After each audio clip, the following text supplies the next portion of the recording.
یہ تھوڑا سا قریب کریں بیٹے. اب حضور کی عمر مبارک ہوئی 13 سال. کتنی؟ حضرت ابو طالب کو جانا پڑا سفر تجارت پر. سفر تو حضرت ابو طالب نے کہا جان ابو طالب کے بغیر تو نہیں جاؤں گا نا, میں اپنی جان کو لے کے جاؤں گا. حضور بھی تیار ہو گئے. یہ میرے آقا کا پہلا سفر تھا, پہلا سفر, لمبا سفر آپ نے جو پہلا زندگی میں کیا اس دنیا میں. تو ملک شام کی طرف اپنے چچا حضرت ابو طالب کے ساتھ نکلتے ہیں آقا علیہ الصلوۃ والسلام. حدیث کو کئی محدثین نے بیان کیا ہے. امام ترمذی نے بیان کیا, حدیث نمبر ہے 3620. امام ابن ابی شیبہ نے المصنف میں, اور حدیث نمبر 31733. حضرت ابو موسیٰ الاشعری روایت کرتے, کہتے خرج ابو طالب الی الشام وخرج معه النبی صلی اللہ علیہ وآلہ وسلم. سفر پہ نکلے حضرت ابو طالب, جان ابو طالب بھی ساتھ ہے, حضور بھی ساتھ ہیں. اب ہوا یوں کہ چلتے ہوئے دوران سفر ایک گرجا آتا تھا, چرچ.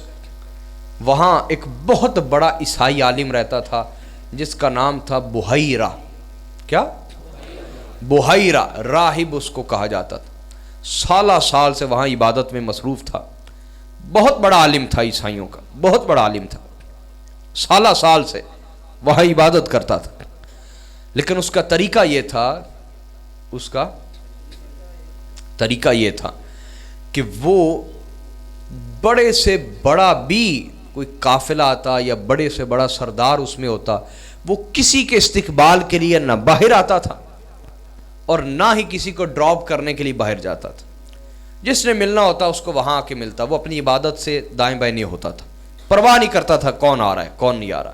بڑے سے بڑا بھی کوئی سردار وہاں سے گزرتا, کسی کو پرواہ اور خاطر میں نہیں لاتا تھا وہ. اب اس دفعہ چونکہ قریشی تو وہی تھے جو تجارت کے لیے آتے رہتے تھے, لیکن اس دفعہ چونکہ جان ابو طالب بھی قافلے میں تھی.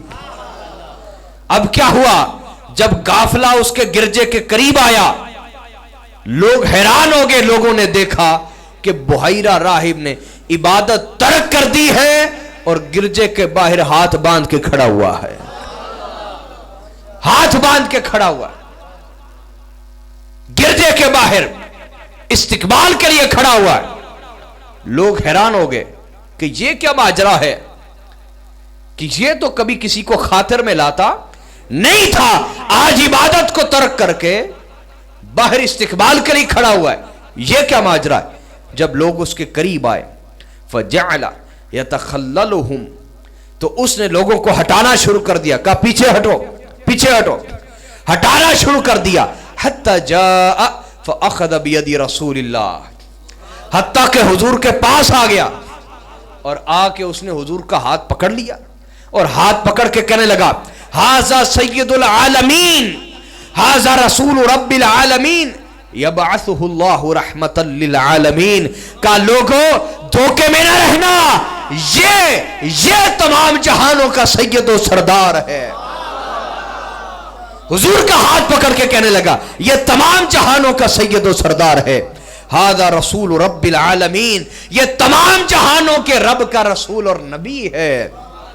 یبعثہ اللہ رحمتا للعالمین, یہ وہ ہے جس کو اللہ نے تمام جہانوں کے لیے رحمت بنا کر بھیجا ہے. شاہ پور والو, ہمیں تو یہ ساری شانیں تب پتہ چلی جب قرآن نازل ہوا. جب بولیے راہب کو کس نے بتا دیا تھا, راہب کو کس نے بتا دیا تھا کہ یہ سید العالمین بھی ہیں, رسول رب العالمین بھی ہیں, رحمت للعالمین بھی. ہمیں تو قرآن نازل ہونے کے بعد پتہ چلا. اسے کس نے بتا دیا؟ ہاں پتہ یہ چلا, یہ جو عشق کے رشتے ہیں, عشق کے رشتے ہیں, عشق ایک ایسی کتاب ہے جو اس کو پڑھ لیتا ہے کسی کتاب کا محتاج نہیں رہتا. عاشق کے سینے میں اللہ ایسی کتاب کھول دیتا ہے, عاشق کے سینے میں بولیے ایسی کتاب کھول دیتا ہے کہ پھر وہ کسی اور کتاب کا محتاج نہیں رہتا. کتنے ہی اولیاء اللہ ہیں جنہوں نے زندگی میں نہ اسکول دیکھا نہ مدرسہ دیکھا، لیکن بڑے بڑے علماء ان کے مرید بنے، بڑے بڑے اہل علم ان کے مرید ہوئے. کیوں بھئی ایسے اولیاء اللہ گزرے کہ نہیں؟ ہاں. تو یہ عشق نگر ایک ایسا مدرسہ ہے جو وہاں جاتا ہے اور عشق نگر کا سٹوڈنٹ بن جاتا ہے تو عشق نگر سے اسے اتنا پڑھا سکھا درجے میں بڑھا دیا جاتا ہے کہ بڑے بڑے اہل زمانہ عالم ان کے سامنے بیٹھنے کی جرات نہیں کرتے. سمجھے یا نہیں سمجھے؟ یہ فیض ہم نے دیکھا. میں نے اپنی آنکھوں سے کئی ایسے درویشوں بزرگوں کو دیکھا، زیارت کی ہے. تو پیچھے بھی جائیں نا، نبی علیہ السلام کی عمر مبارک تو ابھی 8 سال ہے.